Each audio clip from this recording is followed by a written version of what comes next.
will be a little bit different than some of the other talks, but it's also a talk that I made specifically for this audience, and with that, hopefully you'll take it with a lot of salt. So the title of this talk is How to Complicate Your Life and Pass on Your Beekeeping Knowledge Before You Kick the Bucket. And before I even talk, I'm sorry if this offends you.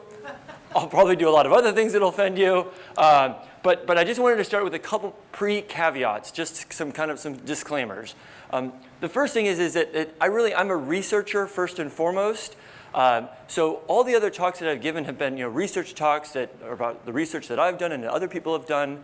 And it's really things that I don't have, if you dislike the research, well, that's kind of okay, that's fine. But I don't have like a personal connection to it. It's, it's the work I do. I enjoy the work I do, but it's not something that's like, like a personal thing. Whereas this is actually more of a slightly personal thing. So that's, and for better or worse. Also, the age experience factor, I am very, very well aware that many of you here have almost certainly been keeping bees longer than I have been alive. And so if I say things like, please take it with some salt, I really hope that you don't end it and be like, well, he was great at research, but that last talk, he was a bit of a boob or something. And that, a lot of these things are anecdotal, so I'm really hoping that we'll have a bit of a discussion at the end, and this is maybe going to get you guys to think about things, but it really is anecdotal, and this is not the hard research that I normally talk about. This is something that was specifically made for this audience. So there we go, some caveats, and now I can just offend the heck out of you.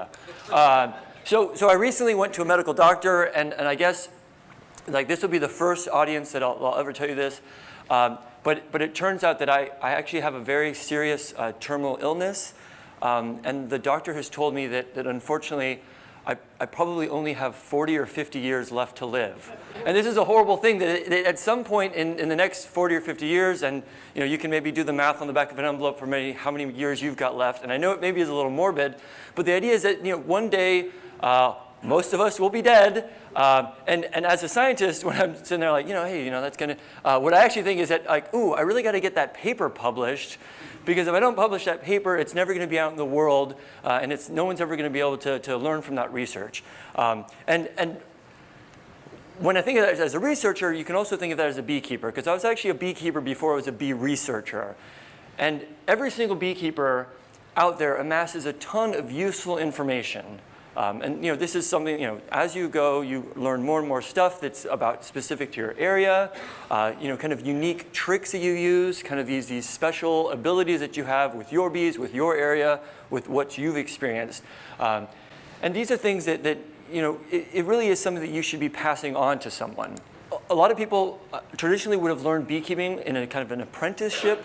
I know that a lot of people originally would have had some kind of a family connection. There's even these things about how it kind of skips a generation, that if your father's a beekeeper, then you're not really that into it because he's so into it. But then your grandfather can kind of skip the generation and teach the grandchild. And in my case, actually, my grandfather was not a beekeeper, but my great-grandfather was. But in that case, it was a little too late for me in that case. But this idea of apprenticeships and having an older person teaching someone younger, unfortunately, is something that's actually kind of gone by the wayside in a lot of cases. And so with that, I'd like to pose two questions to you guys, and we'll just take a minute for you to just tell your neighbor or someone that maybe you don't know. And the two questions I'd like you to ask, and I'll ask the people here, is one, who introduced you to beekeeping? And two, are you teaching anyone? So just try not to talk to someone that you already know, and I'll talk. I'm getting you. So who introduced you to beekeeping? So I don't know if you can contrast that sound. So when I'm doing a research talk and I ask you guys a question, and everyone just kind of sits there like, oh my God, why is he asking us a question? Contrast that amount of noise with the amount of noise that you've just experienced, and I think that goes to show that for every beekeeper, there's a lot to talk about who taught you and who you are now in turn teaching. And just to get kind of an idea of numbers, is anyone here a beekeeper that learned exclusively 100% from not a human being, as in just books, lectures? You literally did not talk to another soul to learn beekeeping. All right, so there's no one's in that category. I have met people that are in that category. A family member, if you can just give in. So we've got a couple family member people. So I guess a family member. So then through your association, but not a specific person. And then from a specific person, just like maybe someone, okay, so I guess what I'm feeling, and is there any other category in there? I don't know what you, if not a human and not a book, what? School teacher. Okay, so a school teacher, so I can kind of say. So I guess the boiled down version is that most of us are learning beekeeping from other human beings, which is, I'd say is actually the best way to learn it. So with this, I'm going to actually go to about how I learned beekeeping, and then we're going to use that as a way to kind of talk a little bit about something that I think is a nice model for teaching beekeeping and a way to really pass on your knowledge to a lot of people before you kick that infamous bucket. So I was very fortunate to be able to go to Atlantic College in Wales through a scholarship. And I'd always wanted to keep honeybees, but because I grew up in Panama, they have Africanized bees, and they're very, very aggressive. And so I wasn't able to keep honeybees, but I really wanted to. And while I was there, I met a gentleman named Chris. And it was completely by accident. I was literally just walking down a hallway, and at that precise moment, he happened to be handing a jar of honey to someone. And I was like, oh, wow, you have honey. Like, are you a beekeeper? He says, yes, I'm a beekeeper. And I was like, oh, man, like, I've always wanted to keep bees. I've really been interested in bees. I'd love to do beekeeping. And he was a very friendly gentleman. And he said, give me your information, and I'll get in touch, and you can come see my bees, and that'll be great. And I was very, very excited about this because I'd always wanted to, but I'd never met the person that could make that happen. And then Chris, because he's a very busy guy and he has all kinds of things, he actually lost that piece of paper and lost my information. So he, I was like, okay, it's like the little, a dead bird that you fly a dove and then it gets shot and you're like, oh, that's no good.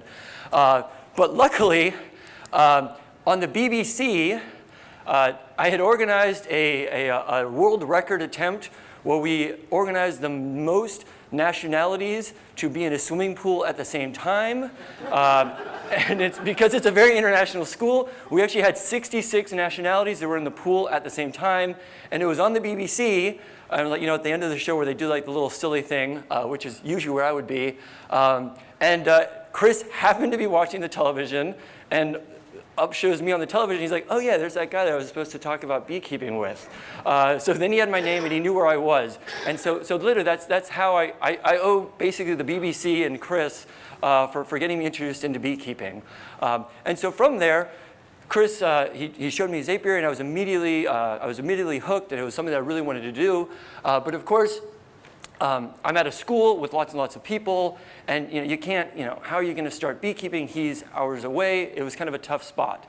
But what I realized was like, okay, I can't, they won't let just me keep bees, but what if I can convince some people around me as well that we as a group want to keep bees?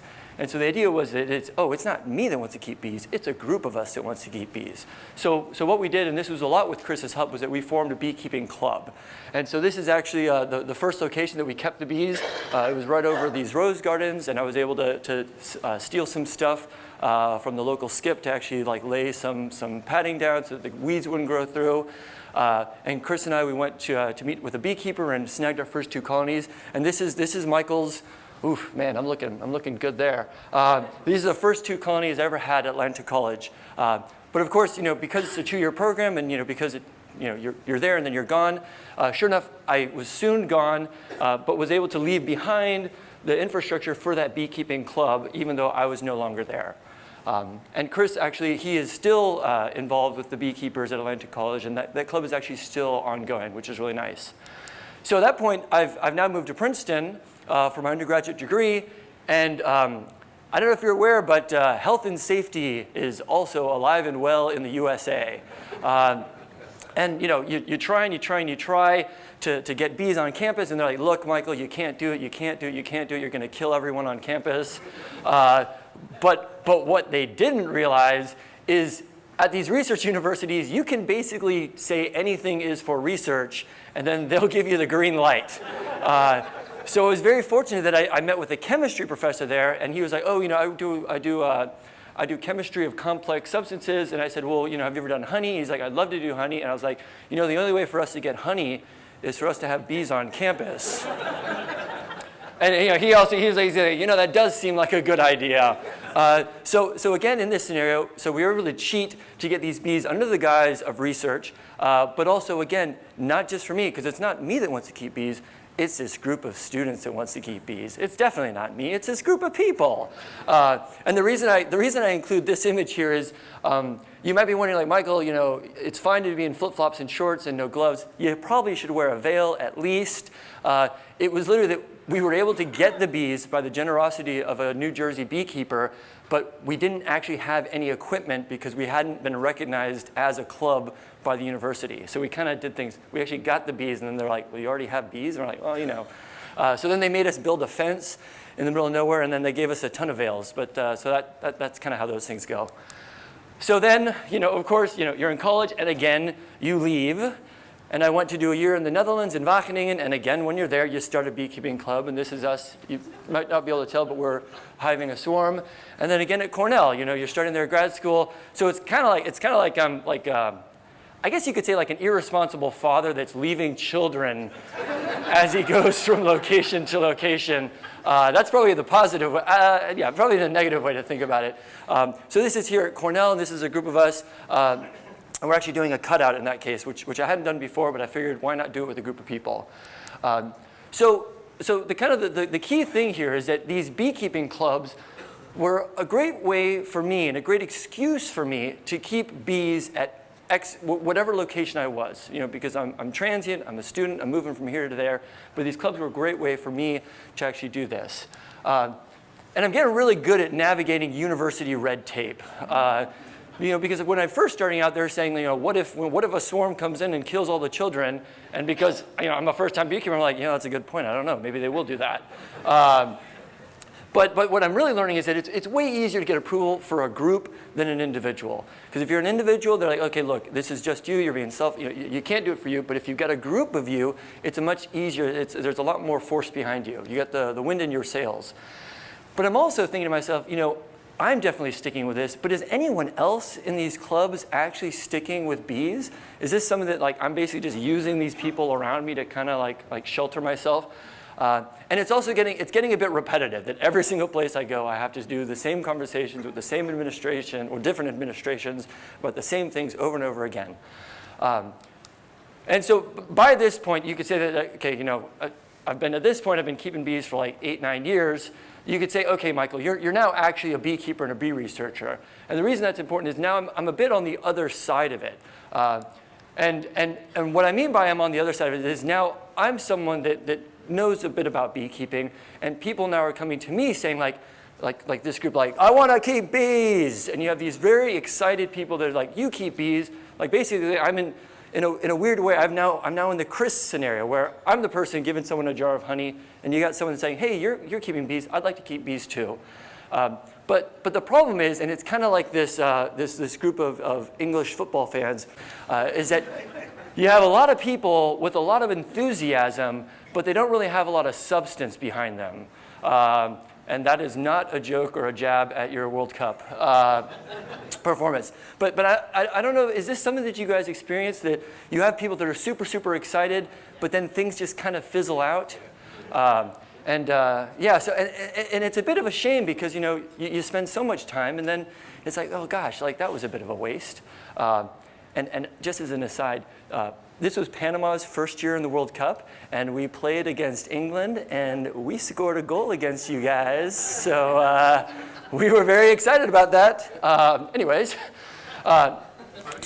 Only one goal. Yeah, 1 goal. Our first goal in the World Cup. Thank you very much. And you guys may have scored 6. Thank you. Thank you, well done. Jokes aside, like literally the headlines in Panama were like, Panama scores goal. You know, England scores 6. We're very happy people about that. So in contrast to the Horde of the English Horde, there have been a lot of people. So for example, Rachel here, you know, she came to me, you know, we're at a party, and she's like, hey, I want to keep bees.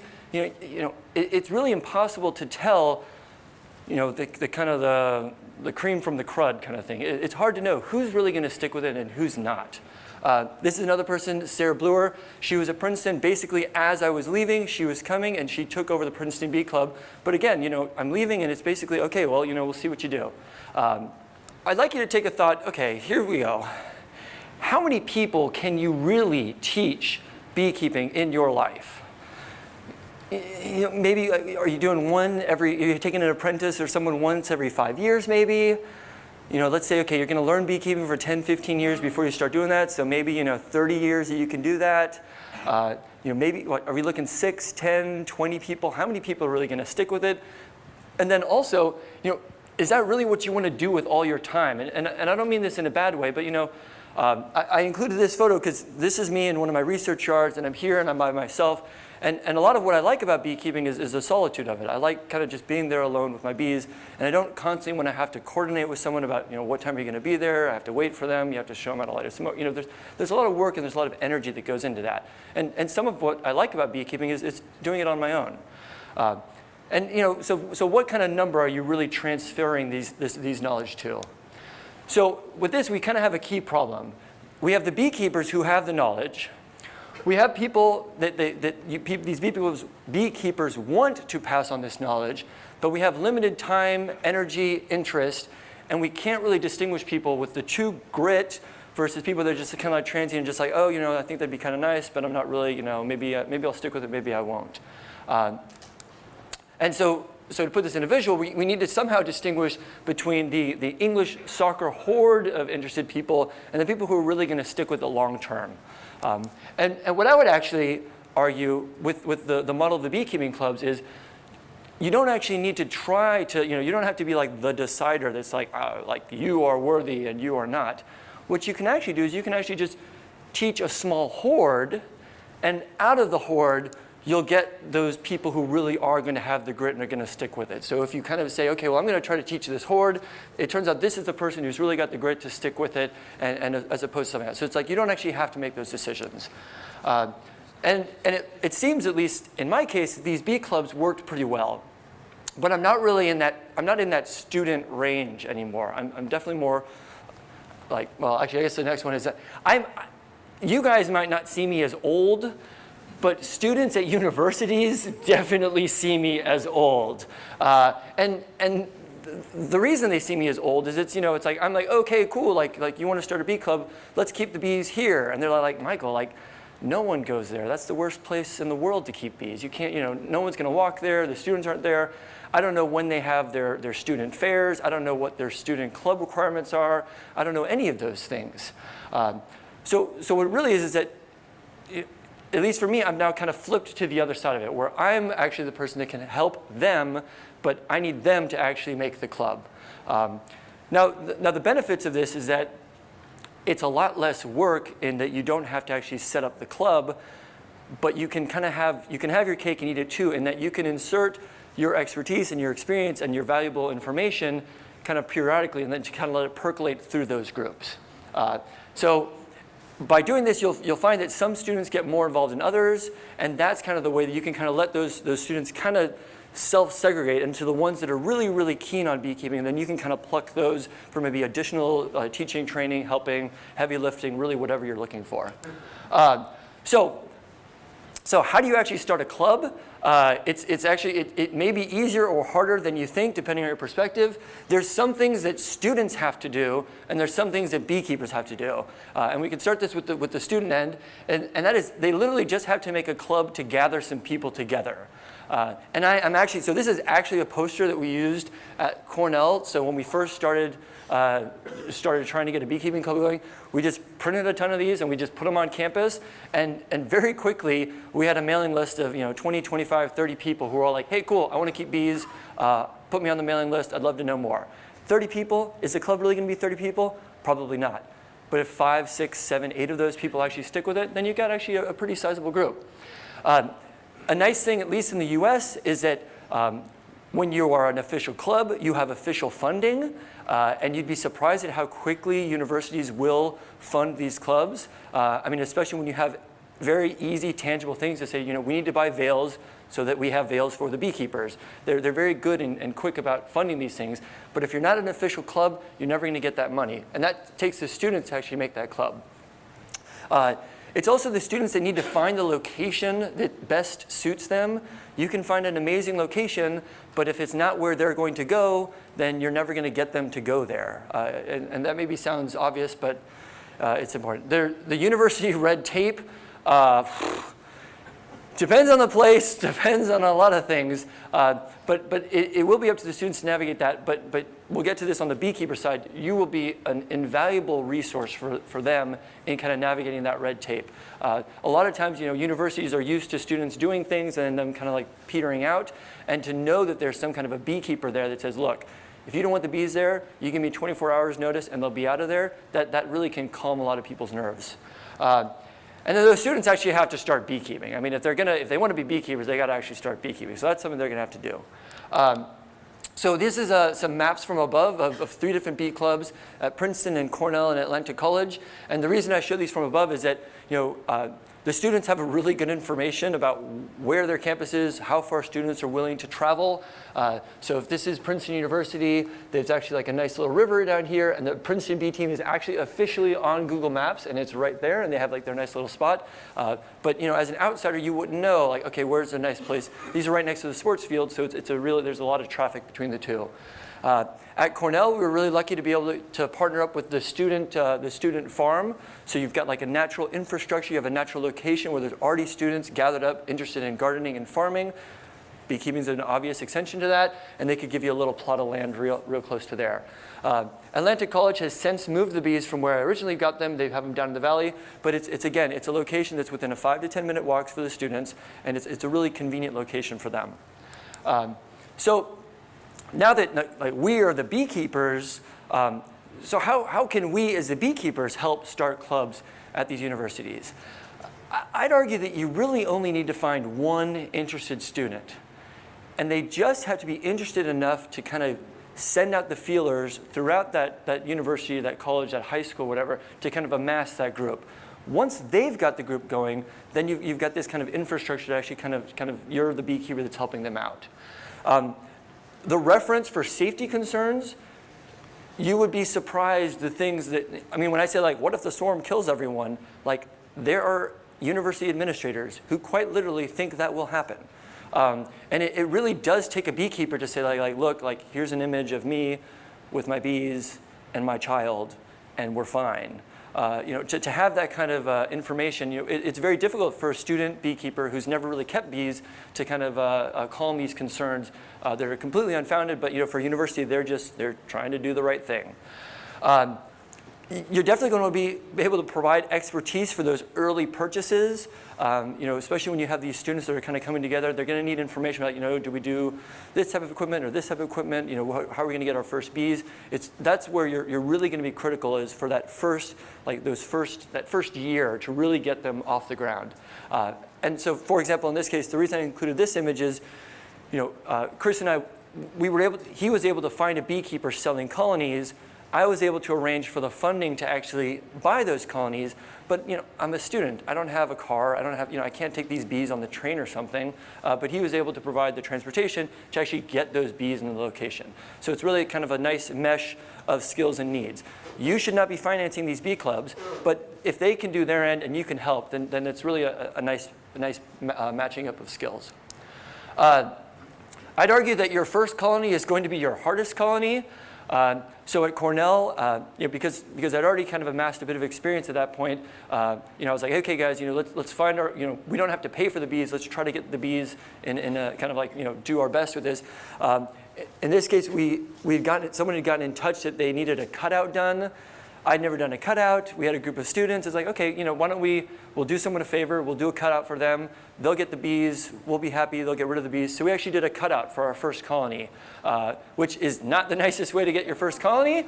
No, it's a horrible way to get your first colony. But for me, it was like, okay, let's give it a shot. We'll try it out.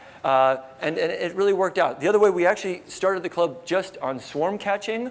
But again, that's the beekeeper expertise to say, look, guys, if we're going to try to catch a swarm as our first colony, we need to then think about a timeline. We need to prepare this stuff in January so that we're in position by March, April, May. And we just littered all the fire departments with information about the Cornell Bee Club. And so the minute there was a swarm, they called the Bee Club, and then we were out. And that was actually how we were able to get 2 or 3 colonies that first year. It doesn't have to be expensive. It can be pretty straightforward. It's a great way to get things started. So at this point, you can actually kind of step back. If you're able, you can get that first colony. I would argue that you really want to kind of step back and let the students run their own club.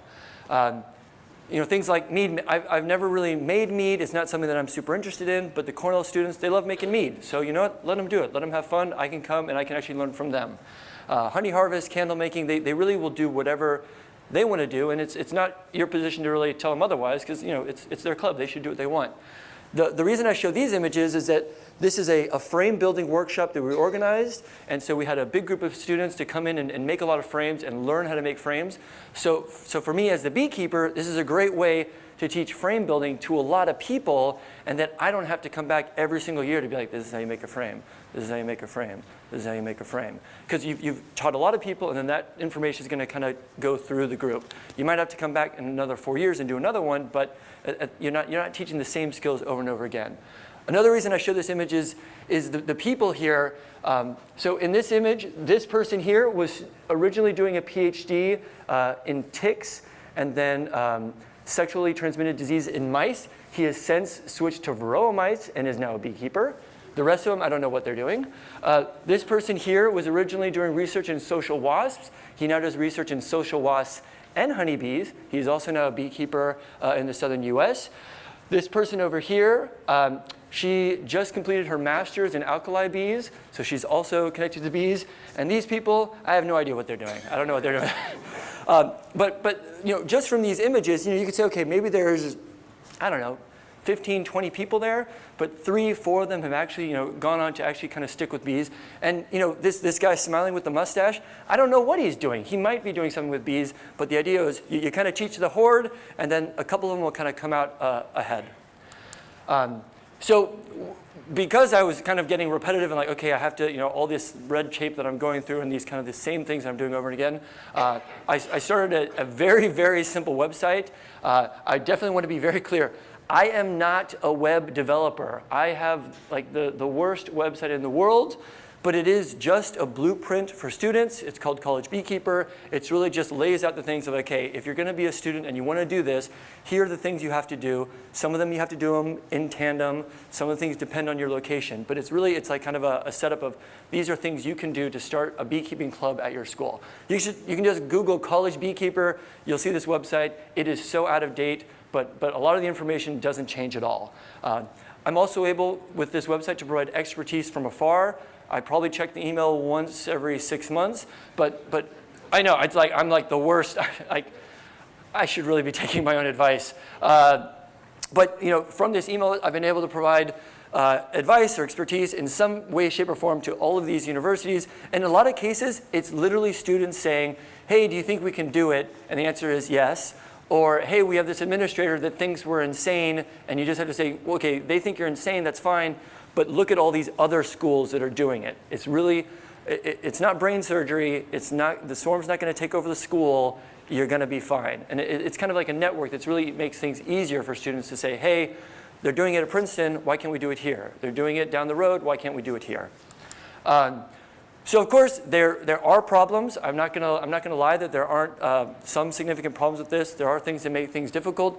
The first one is assuming you get past that university red tape. I really think you can get past your university red tape, but it sometimes takes a bit of a bulldozer approach to just kind of keep the pressure on and just roll your eyes at a lot of stuff. But I'd say the biggest 3 problems is summer, continuity, and proper beekeeping. Summer is a problem because the beekeeping calendar and the academic calendar are not well aligned. So this is an example academic calendar, and they go on vacation in June and they come back in September. That's a pretty big gap in the beekeeping world. But again, when you think of if you're teaching this group, this horde of beekeepers, if you've got a club of 10, 15 students, I almost guarantee you that 1 or 2 or 3 are going to be around the university or nearby throughout the summer. We've never had a problem at Cornell where students, they're just, a couple of them are there for a number of different reasons, and they're there to help out. You as the beekeeper, it might mean, okay, you have to come by and do 1 inspection sometime in the middle of the summer, but it's not that you're not making too much extra work, ideally. Continuity is difficult because basically you're constantly having students graduate. Hopefully, if they don't graduate, then they're probably not good students. it's a difficult thing, but it's kind of like the ebb and flow. You have these students that are better, you have them that are worse, and as long as you're there to keep injecting good information, it kind of will maintain itself. The last thing is proper beekeeping, and I put that in quotations because I think one thing we could definitely all agree on is that everyone has their own idea of what proper beekeeping is and what that means, and you really.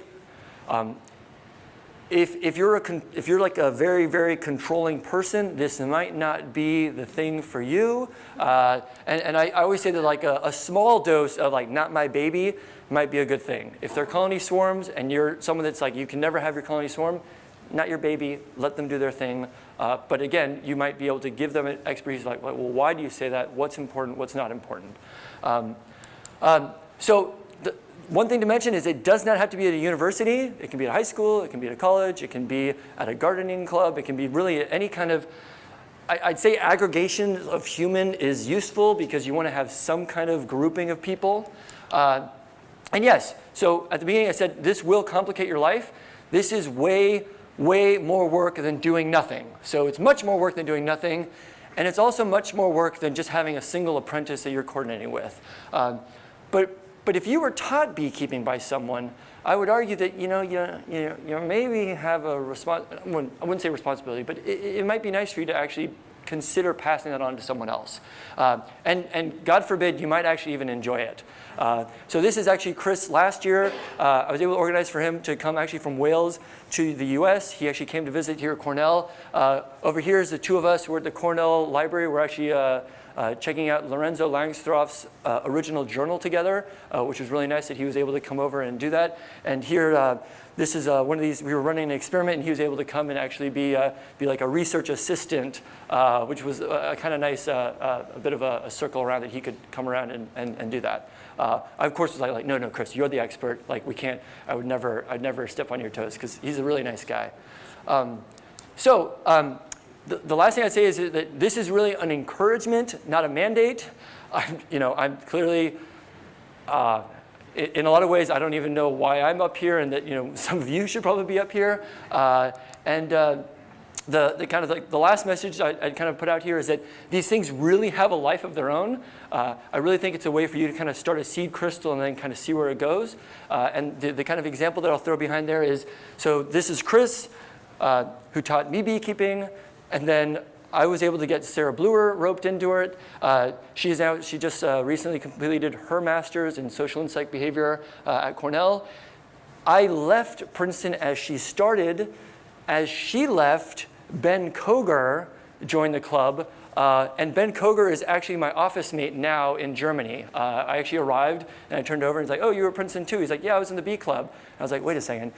So my actual office mate actually is in the same bee club that I was there through Sarah. So these things really do take a life of their own. And I'd say that's probably a good thing. So with that, I wanted to leave a lot of time for discussion. I'd like to thank a lot of people that I don't typically get a chance to thank. The United World College of the Atlantic, that was very, very open to the idea of having some wacky student bring some bees on campus. That was definitely made possible by Chris, who generated a lot of his time and energy and his kindness to do that. Malcolm McKenzie was the principal at the time, and for him to say, okay, cool, we'll give you guys a couple £100 to actually get things going. If he hadn't done that, we would have been a bit out of luck. At Princeton, the Wagenblast family was extremely helpful. They worked at the university, and it was nice to be able to have people who were beekeepers at the university that they could say, call up and we'll have the bees out in 24 hours if you need it. There was also a random New Jersey beekeeper who just said, Michael, if you help me move my colonies, I'll give you guys the heaviest colony. And that's how we actually got our first colony. At Cornell, the Dillman Hill Student Organic Farm was extremely helpful, as well as Tom. And with this, I'd like to thank a lot of all student beekeepers, because we all have to start somewhere, but also to you beekeepers that can actually be the people to teach younger beekeepers, and hopefully you'll actually enjoy it. So yeah, with that, I'd like to take some discussion, questions, and really positive, negative, anything goes. This is really kind of not my standard talk, but I hope it's been okay for you guys. Could you talk a little bit about the role that you perceive for published and online information in this whole, not only club setup, but just teaching beekeepers generally, YouTube videos, some of the introductory textbooks, Bee Culture, American Bee Journal, and so on. That would be very helpful. Yeah, so the role of online media or other media in terms of teaching those students.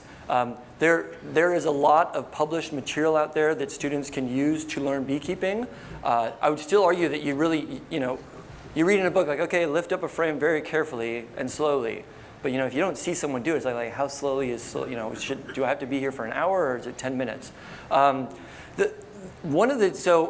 this is kind of a spot where the beekeeper can be really useful, is to guide them towards good online resources.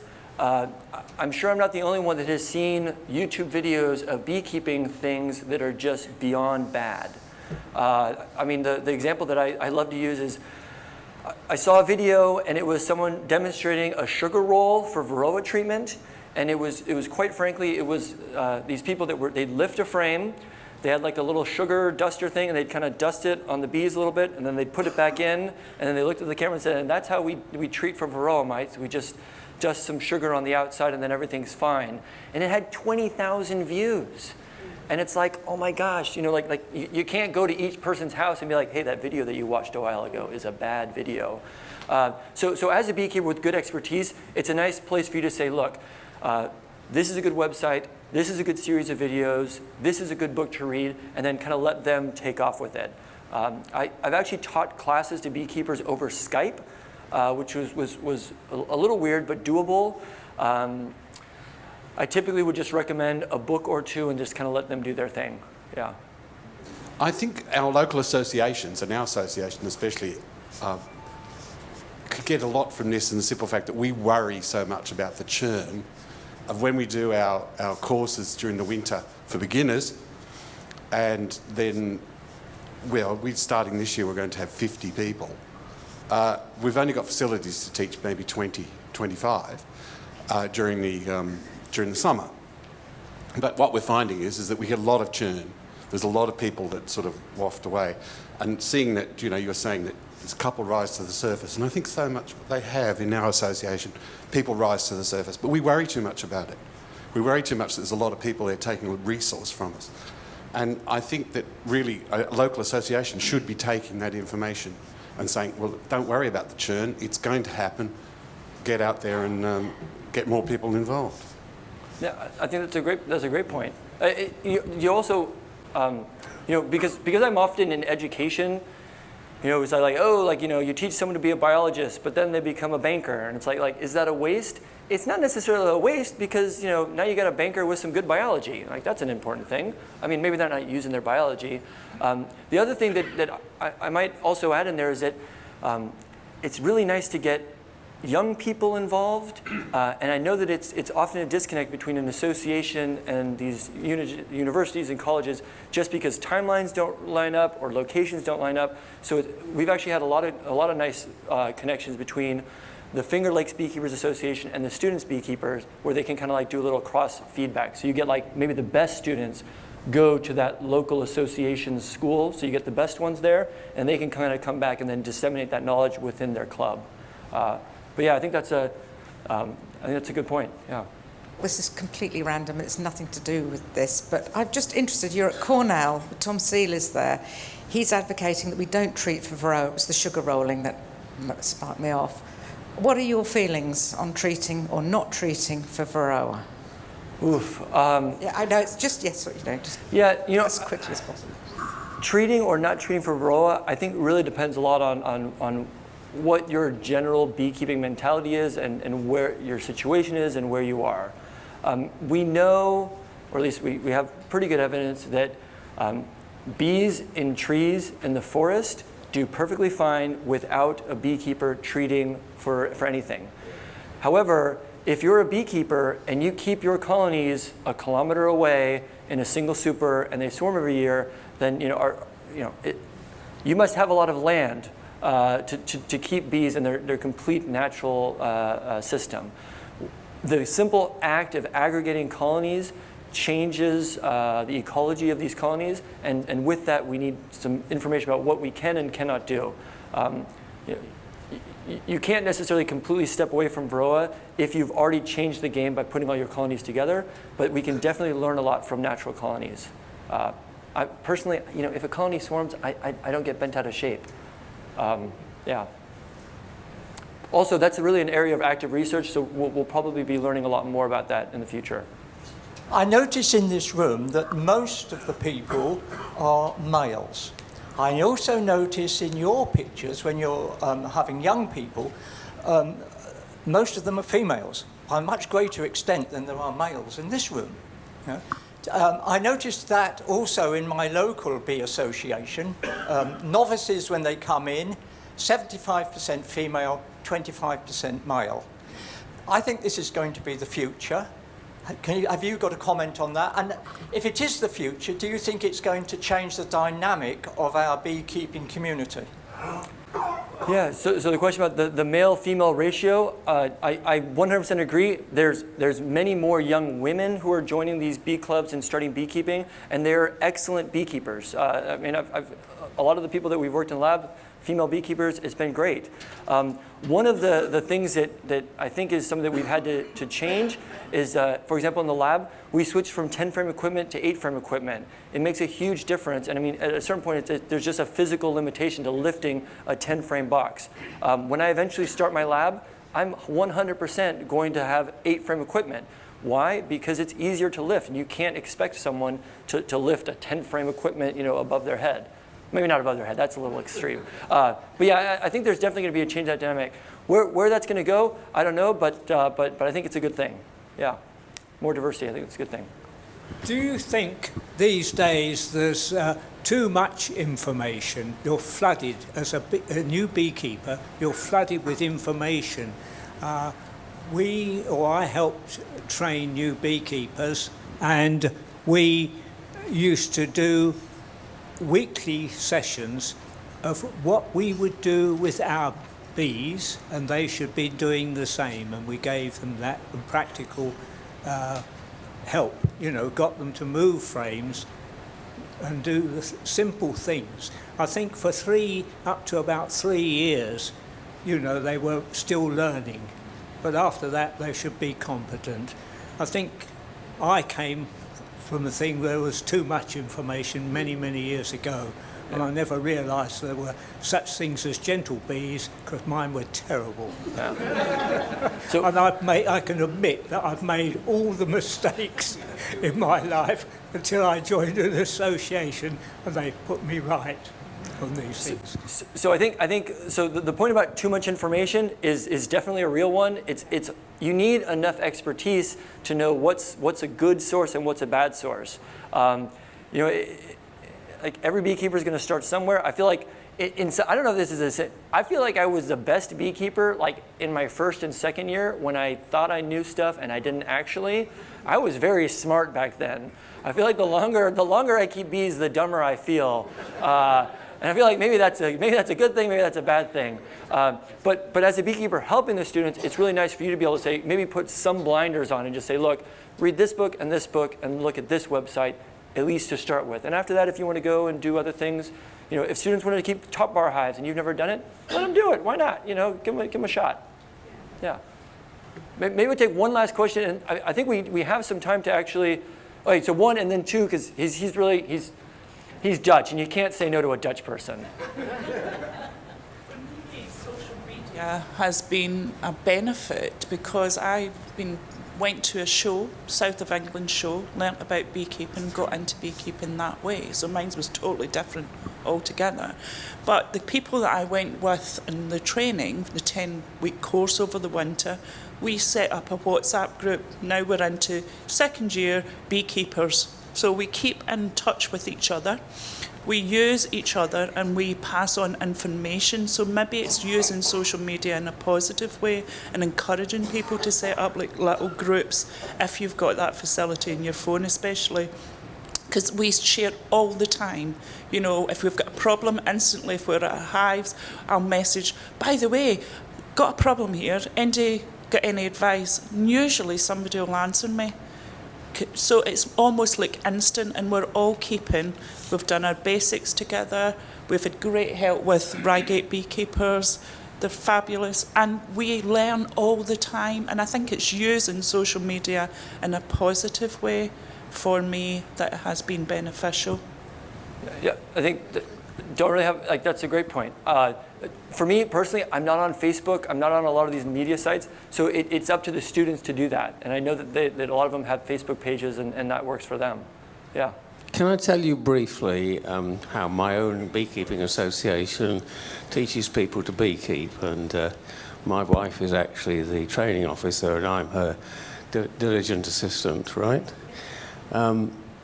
First of all, anybody who's going to come on our beekeeping course has to come to a taster day, at which they go into an apiary and are dressed up in a bee suit and see what it actually means to keep bees. And if they don't freak out in that, then they can they can sign on the course.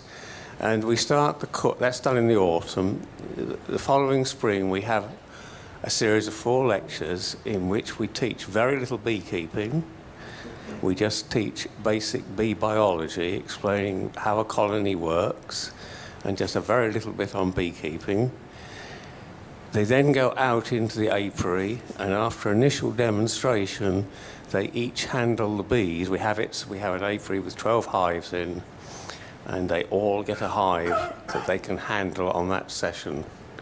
Right? Then we make nukes for them. We always supply the nukes because we want to keep local bees.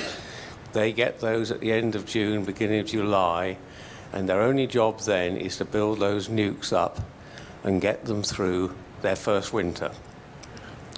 The following year, they go on to what is called an improvers course, in which we introduce things like swarming and making increase, and we will not sell them a second hive. If they want a second hive, which most of them do, they have to jolly well make it for themselves out of the first one. Yeah.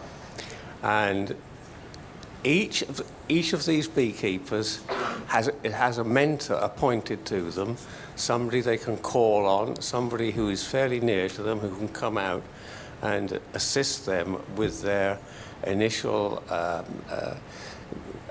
jobs with their beehives. And this mentoring can go on for as long as the person needs. Some of them need very little, some of them need 3 years or something like that. And out of this, we have produced beekeepers who have now taken over the first part of the course. We've given up. We let them deliver the first part of the course now. And this has worked really well. And the one final thing I ought to say, the internet is an absolute menace. Because you can get all sorts of stuff on that. Until you know something about beekeeping, you do not know whether it's complete and utter rubbish or not. And there's a great deal of complete and utter rubbish out there that people say, oh, I saw this. No, thank you, that is not good. Did everyone? I think that's a really good method for a way to make things work. Yeah. I'm a beekeeper in France, and well, it's just let's say it's last question or remark. Maybe it's just a remark to indeed close the presentation. I can only support what you're saying in the presentation, and we really need people to pass on the knowledge. I personally tried to find someone who could how to say it, help me out with bees. There wasn't anyone I'm living in rural France, so, and I did it on my own, and I made a lot of mistakes. I think quite many colonies died on my hands. Sorry, but I experienced a lot, and I'm very gladly I will pass it on to other people. But please do, if somebody very enthusiastic, please give them a hand, because sometimes it's not very easy to get the knowledge. Yeah. Thank you. Thank you as well. I mean, and it's, I guess as a younger person, there are a lot of young people who are very keen to learn beekeeping, and you guys are the ones that are in the best position to help teach them that, and maybe help them kind of avoid some of those mistakes, some of the bad things that they'll find on the internet, some of the kind of first year or troubles. I learnt beekeeping when I was 14 at school.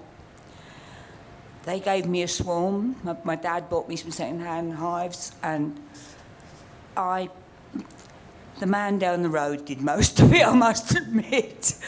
But they died out. So those hives stood dormant for years. I then married a man who thought he would like to do beekeeping, so between us and some books, we started up again. We kept bees for 20 odd years.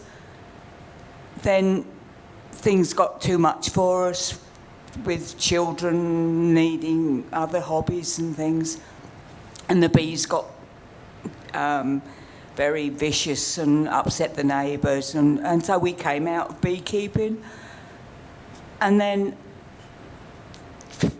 20 years later, things all changed. And I thought, I'd like to keep some bees. And I started again, and now I've done another 20 years of beekeeping, and I teach at our association. And so, I mean, you come and go, and you come and go. It doesn't mean if you give up, if these people that you teach disappear, they might come back to it as they progress in life. And that's how I find it. And also I find that the more you learn, the less you know. That's true. Yeah. I think we should end on that. That's thank you so much. Yeah.